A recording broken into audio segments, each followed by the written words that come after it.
किसी ने क्या खूब कहा है कि समाज को आगे बढ़ाने के लिए क्या करना चाहिए। एक दूसरे की टांग खींचने के बजाय एक दूसरे का हाथ खींचना चाहिए।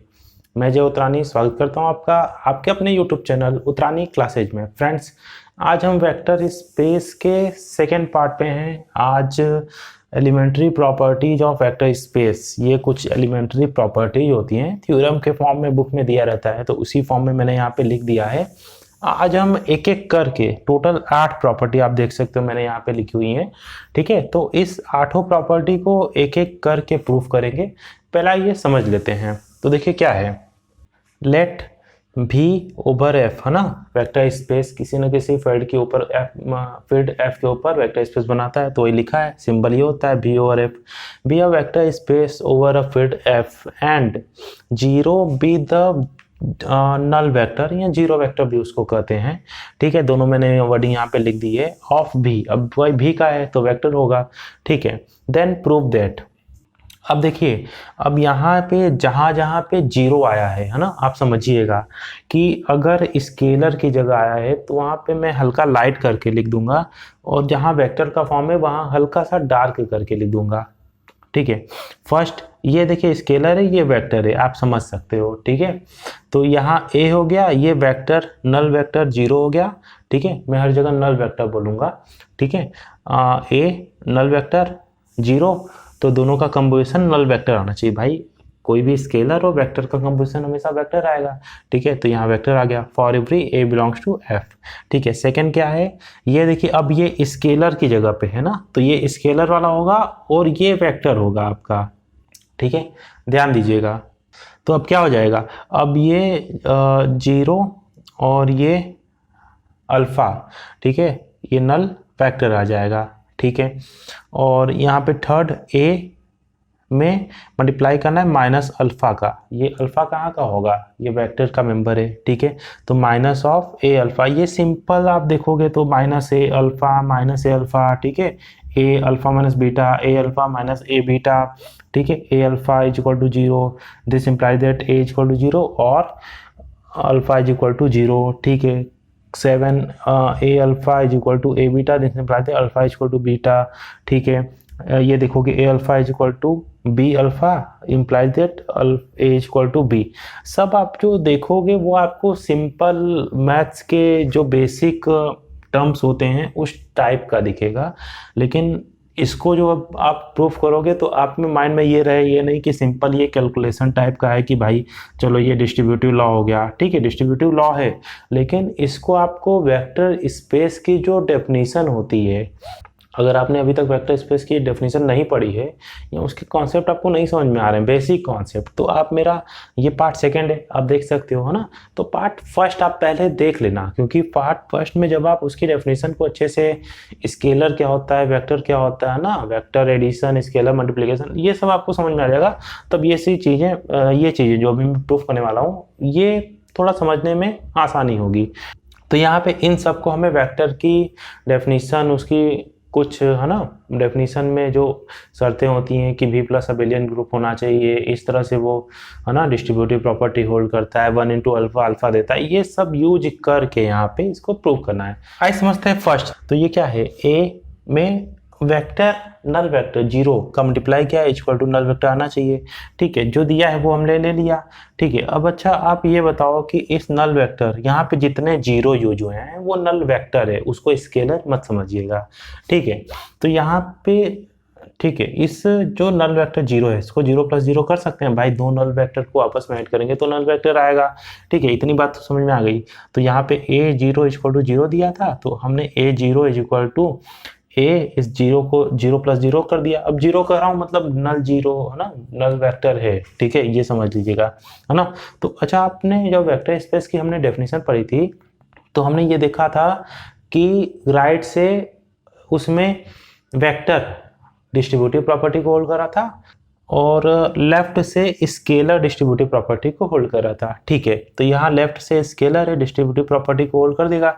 यहाँ पे मैंने लिख भी दिया है by the property of vector space. ठीक है, तो ये ए नल वेक्टर 0, ए प्लस ए नल वेक्टर 0 आ गया। अब इस ए नल वेक्टर 0 को 0 प्लस ए नल वेक्टर 0 लिख सकते हैं, लिख सकते हैं भाई, क्योंकि कोई नंबर हो उसमें चाहे जितने 0 ऐड कर दें, 0 क्या है, एडिटिव आइडेंटिटी है, चाहे वेक्टर के फॉर्म में कहें चाहे स्केलर के फॉर्म में कहें, तो वो किसी की भी वैल्यू पे किसी भी टाइप का कोई इफेक्ट डालेगा नहीं। तो इतना लिख सकते हैं। दोनों साइड कंपेयर कर दीजिए, देखिए ये राइट साइड में ये कैंसिल हो जाएगा, इसके बराबर ये बचेगा, ये हमें लाना था, ये प्रूफ हो गया। अच्छा, एक चीज़ इसमें और है कि हैं तो इसके प्रूफ बहुत छोटे छोटे, बहुत नॉर्मल, लेकिन कहाँ पे क्या आप यूज कर रहे हो। जैसे एग्जाम में आएगा तो केवल अगर आप इतनी चीज़ें न लिख के, जो मैंने इधर लिखी हुई है, इतनी चीज़ें न लिख के आप केवल इसको कर देते हो तो पूरी चांसेज आप मान लो कि आपको नंबर आधे मिलेंगे या उससे भी कम देगा एग्जामिनर। क्यों? क्योंकि भाई आपने इस बेसिक कॉन्सेप्ट को, या जो चीज़ें आपने वेक्टर स्पेस के लिए यूज किए हैं, उसका जो कॉन्सेप्ट, जो इसकी डेफिनेशन जो आपने यूज की है, वो आपने अगर नहीं लिखा है, ठीक, ये आप नहीं लिखते हो, तो इतना लिखना आपका किसी काम का नहीं रहेगा। आप आधा ही, अगर 2 नंबर का है तो आप 1 नंबर पाओगे, है ना, अगर 4 नंबर का है तो आप 2 नंबर पाओगे, 2.5 नंबर पाओगे, पूरे नंबर आप पाओगे भी नहीं। फिर बाद में आप क्लेम भी नहीं कर सकते कि नहीं सर मैंने अच्छा से किया था, मुझे पूरा नंबर मिलना चाहिए था, क्योंकि आपने पूरा किया नहीं था अगर आपने इसको नहीं लिखा है तो। ठीक है, तो कोशिश करिएगा जो भी थ्योरेटिकल पोर्शन आते हैं आपके, जैसे group theory, field theory, field extension, ring theory, है ना, वेक्टर स्पेस, है ना, ये सब जो भी थ्योरेटिकल पोर्शन आएंगे, तो इसमें जब आप सॉल्व करते हो किसी थ्योरम को, किसी प्रॉपर्टीज को, तो उसमें बेसिक जो भी डेफिनेशन, जो भी थ्योरम जो आप अप्लाई कर रहे हो, उसको थोड़ा गैप दे करके, है ना, राइट साइड में ब्रैकेट बना के, जैसे मैंने यहाँ लिख दिया है, तो आप लिखते चलना, तो उससे आपके नंबर पे इफेक्ट नहीं पड़ता। क्योंकि थ्योरेटिकल टॉपिक है तो ऑब्वियस है नंबर कटता है, लेकिन अगर आपने अच्छे से किया है तो पूरी चांसेस रहती है नंबर अच्छे से पूरा मतलब मिलेगा।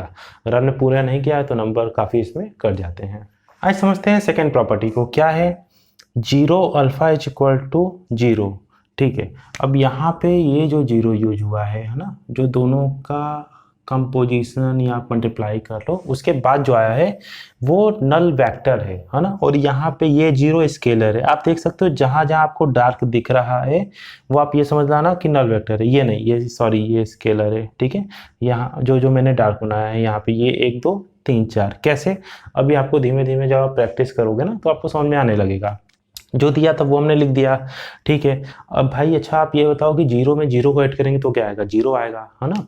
ठीक है, तो यहाँ पे मैंने इस पोर्शन को लेके चला हूँ। ठीक, यहाँ पे इस 0 को 0 प्लस 0 इंटू अल्फा लिख दिए, यहाँ पे रीजन दे दिए, since 0 plus 0 equal to 0, 0 scalar है और मेंबर का है फील्ड का। ठीक है, अब देखिए, अब मैंने आपको बताया था कि वेक्टर स्पेस की डेफिनेशन जब आप उठा के देखोगे उसमें 5 चीजें होती हैं। उसमें से एक चीज ये होती है कि राइट से वेक्टर डिस्ट्रीब्यूटिव लॉ को होल्ड करता है ना। तो यहाँ ए प्लस बी इंटू अल्फा होता है, तो इसकी जो वैल्यू आती है तो वो ए अल्फा प्लस बी अल्फा आती है। ठीक है, तब यहाँ पे क्या हो जाएगा, यहाँ पे इस राइट से इस अल्फा को ऑपरेट करेंगे तो क्या आ जाएगा, 0 अल्फा प्लस 0 अल्फा हो जाएगा by the definition of V F, या वेक्टर स्पेस को शॉर्ट फॉर्म में लिख दिया वेक्टर ओवर फील्ड एफ। ठीक है, तो अब यहाँ पे हम इस 0 अल्फा को, क्योंकि इन पूरे का कंपोजिशन तो क्या होगा, वो वेक्टर ही होगा, इसीलिए मैंने यहाँ पे वेक्टर ऐड कर दिया है। ठीक है भाई, वेक्टर क्या है, नल वेक्टर है ना, 0 है तो आइडेंटिटी फॉर्म करेगा, किसी भी अनदर वेक्टर में उसको ऐड कर सकते हैं, कोई प्रॉब्लम नहीं है।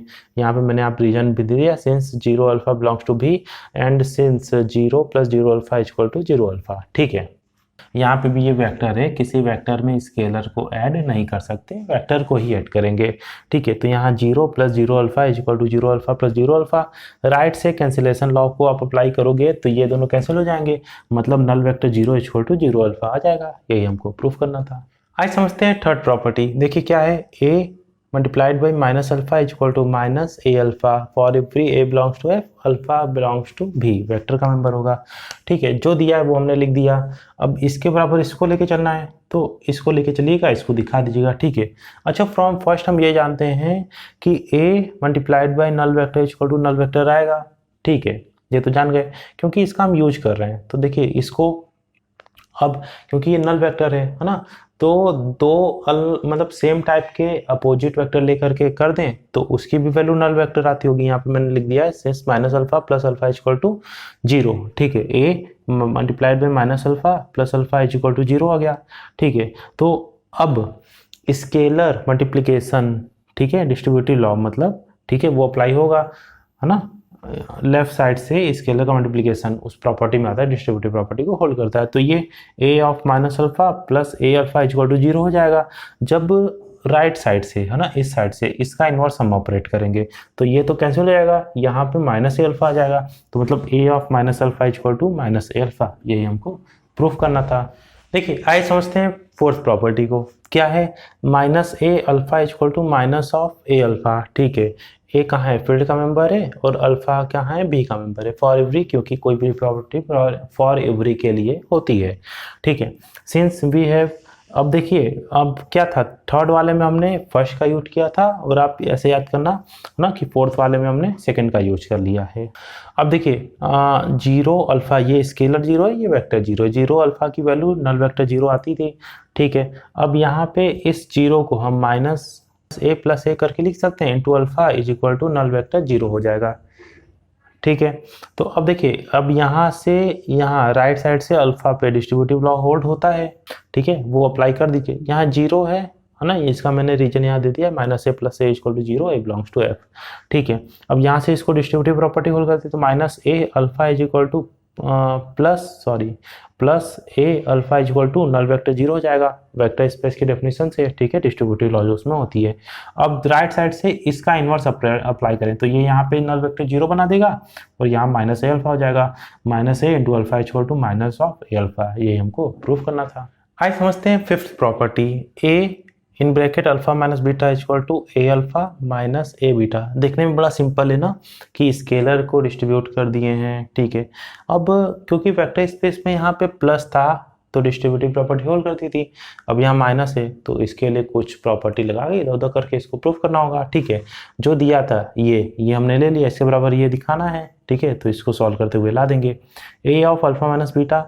अब देखिए इस माइनस बीटा को अलग करके यहाँ प्लस करके लिख सकते हैं, क्योंकि अगर हम प्लस करके लिख देंगे तो हम वेक्टर स्पेस में जो डिस्ट्रीब्यूटिव प्रॉपर्टी होती है, स्केलर डिस्ट्रीब्यूटिव जो लेफ्ट साइड से डिस्ट्रीब्यूट करता है, उसको हम अप्लाई कर लेंगे, है ना। यहाँ हमने प्लस करके माइनस बीटा को अलग कर दिया, फिर इस हम ए को डिस्ट्रीब्यूट कर दिए इस अल्फा पे और इस बीटा पे, तो A alpha plus A of minus beta आ जाएगा। देखिए by the definition of B of, ये हमने लिख दिया, ठीक है। अच्छा आप ये बताओ कि अभी हमने एक प्रूफ किया है प्रॉपर्टी, ऊपर की प्रॉपर्टीज में, कि ए ऑफ वहाँ पे माइनस अल्फा होता था ना, तो माइनस ए ऑफ अल्फा होता था, तो यहाँ बीटा यूज है, तो A of minus beta equal to minus of A beta हो जाएगा, ठीक है। बस इसकी जगह पे सिंपली हमने इसको लिख दिया, ठीक है, और यही हमको देखिए प्रूफ करना था। तो A of alpha minus beta equal to A alpha minus A beta हो गया, ये हमको प्रूफ करना था। आइए समझते हैं सिक्स प्रॉपर्टी को। देखिए यहाँ पे इस प्रॉपर्टी को थोड़ा ध्यान देके समझिएगा ना, थोड़ी सी हल्की सी कंफ्यूजन लगेगी,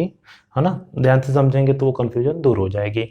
ए अल्फा इज इक्वल टू 0, यहाँ नल वेक्टर है, ठीक है, implies that A is equal to 0 और अल्फा इज इक्वल टू 0, ठीक है। अगर कहीं ऐसा आता है कि alpha is equal to 0 null vector है, तो या तो ये 0 होता होगा या तो ये 0 होता होगा, ठीक है, तभी दोनों का कंपोजिशन 0 होगा।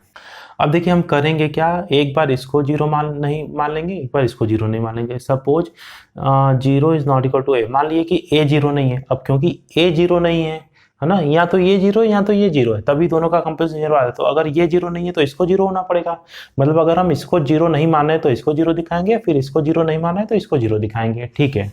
देखिए 0 is not equal to a belongs to F, then a inverse exist in F, है ना भाई। को अगर ए 0 नहीं है तो उसका इनवर्स एग्जिस्ट करेगा, ठीक है, ये तो बेसिक सी चीजें करेगा, है ना। तो A alpha is equal to 0 ये दिया था हमको, अगर ए 0 नहीं है तो इसका इनवर्स अप्लाई करता होगा, एग्जिस्ट करता होगा, तो इसका इनवर्स हम अप्लाई कर सकते हैं। लेफ्ट साइड में दोनों साइड अप्लाई कर दीजिए, अप्लाई कर दिए हम, ठीक है। जब अप्लाई कर दिए तो a inverse a alpha is equal to, ये नल वेक्टर 0 आ गया, क्योंकि a inverse null vector 0 is equal to null vector 0 आएगा, ठीक है, ये तो प्रॉपर्टी होती है, ये आ गया।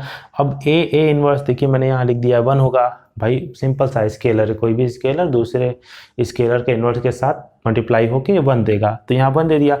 1 अल्फा क्या होता है, अल्फा होता है। ये भी वेक्टर स्पेस की डेफिनेशन से आया है, ठीक है। वहाँ पे डेफिनेशन में सबसे लास्ट जो फिफ्थ प्रॉपर्टी होती है यही होती है। तो यहाँ पे 1 अल्फा क्या होगा, अल्फा हो गया, अल्फा नल वेक्टर 0 है ये, है ना। तो ये नल वेक्टर 0 के बराबर हो गया, मतलब हमने माना था कि ये 0 नहीं है, ये 0 आ गया, प्रूफ हो गया, ठीक है। अब हम क्या मानेंगे, सेकेंड, दोनों के लिए दिखाना होगा। अब इसको 0 नहीं मान के इसको 0 दिखाना होगा। मान लिए कि अल्फा 0 नहीं है, यहाँ पे भी ये नल वेक्टर 0 है, ध्यान दीजिएगा, ठीक है, जहाँ जहाँ अल्फा की वैल्यू की बात की जाए। Then prove that A is equal to 0, ठीक है। तो इसमें हम उल्टा मान के चलते हैं, हम ये मान ले रहे हैं, देखो हमको प्रूफ क्या करना है, हमको प्रूफ करना है ए इज इक्वल टू 0। मान लेते हैं कि ए 0 नहीं है, let us assume that A is not equal to 0। अब 0 नहीं है तो फिर उसका इन्वर्स एग्जिस्ट करेगा, है ना। फिर उसका इन्वर्स एग्जिस्ट किया तो फिर इस ए अल्फा इज इक्वल टू 0, फिर आप यहाँ पे आओगे, है ना। दोबारा फिर आपको ये प्रोसेस करना पड़ेगा। अब क्योंकि इन्वर्स एग्जिस्ट नहीं करा तो इन्वर्स अप्लाई किए होंगे, फिर ए इन्वर्स मिलके बन दिया होगा, फिर अल्फा की वैल्यू 0 आ गई। अब अल्फा की वैल्यू 0 फिर से आ गई, क्यों, ऐसा तो आना नहीं चाहिए था, क्योंकि हमने alpha is not equal to 0 माना है, ठीक है। तो यहाँ पे कंट्राडिक्शन मिलने लगा। कंट्राडिक्शन मिलने का मतलब कि जो हमको दिखाना, जो हमने यहाँ पे ए इज नॉट इक्वल टू 0 माना था, जबकि वो नहीं होगा, वो अब यहाँ पे क्या आएगा, ए इज इक्वल टू 0 आ जाएगा, ठीक है। यही हमको दिखाना था। आइए समझते हैं सेवेंथ प्रॉपर्टी को। देखिए क्या है, A alpha is equal to A beta, this implies that alpha is equal to beta. अगर इस टाइप का है तो ये ए स्केलर कैंसिल हो जाता होगा, alpha is equal to beta आता होगा, ठीक है। ऐसे आप समझ सकते हो, ठीक है।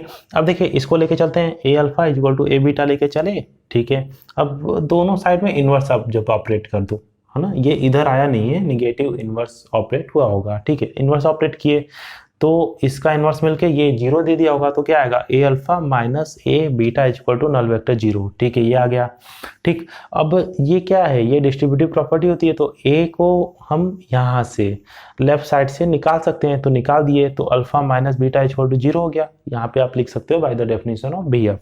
अच्छा, अभी हमने पढ़ा कि a alpha is equal to 0 है, तो ये इम्प्लाइज करेगा यहाँ तो ए 0 होता होगा, है ना, this implies that A is equal to 0 और अल्फा इज इक्वल टू 0, दोनों में से कोई एक 0 होता होगा।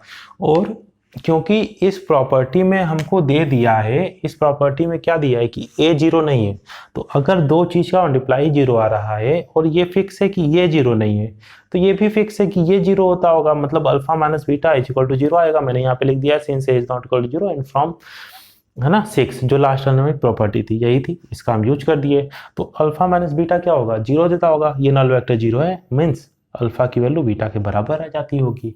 यही हमको प्रूफ करना था। आइए समझते हैं इस वीडियो लेक्चर की लास्ट मीन्स 8th प्रॉपर्टी को। क्या है, A alpha is equal to B alpha implies that A is equal to B, ठीक है, ये हमको प्रूफ करना है। तो इतना पार्ट लेके चलते हैं, A alpha is equal to B alpha हमने ले लिया, ठीक है। दोनों साइड इस बी अल्फा का इन्वर्स ऑपरेट करिए, तो A alpha minus B alpha is equal to null vector 0, ठीक है, ये आ जाएगा। अब वेक्टर स्पेस की डेफिनेशन से अल्फा राइट साइड से डिस्ट्रीब्यूटिव लॉ को होल्ड करता होगा, तो यहाँ पे इसकी वैल्यू इतनी आती होगी या इसकी वैल्यू इतनी होगी, ठीक है। अल्फा को निकाल के भी हम लिख सकते हैं, निकाल दिया हमने, A minus B multiplied by bracket के बाहर alpha is equal to null vector 0 हो गया, ठीक है। अच्छा, आप ये बताओ कि इन दोनों का मल्टीप्लिकेशन 0 है, तो हमारी जो 6 प्रॉपर्टी थी, तो इन दोनों का अगर मल्टीप्लिकेशन 0 है तो यह 0 होगा, ये तो ये 0 होगा। और यहाँ पे दे दिया है कि alpha is not equal to 0 होता होगा, तो alpha is not equal to 0 है तो मीन्स ये 0 होगा, मतलब a माइनस बी क्या होगा, 0 होगा, a माइनस बी 0 होगा, तो मतलब a की वैल्यू स्केलर है, सिंपली ये तो इधर जा सकता है, तो a की वैल्यू b के बराबर हो गई, है ना। मैंने यहाँ पे हेंस लिख दिया है, hence a alpha is equal to b alpha, this implies that a is equal to b, यही हमको प्रूफ करना था। तो फ्रेंड्स, आज के लिए इतना ही, मिलते हैं अपने नेक्स्ट वीडियो में, तब तक के लिए स्वस्थ रहें, मस्त रहें, खुश रहें, जय हिंद।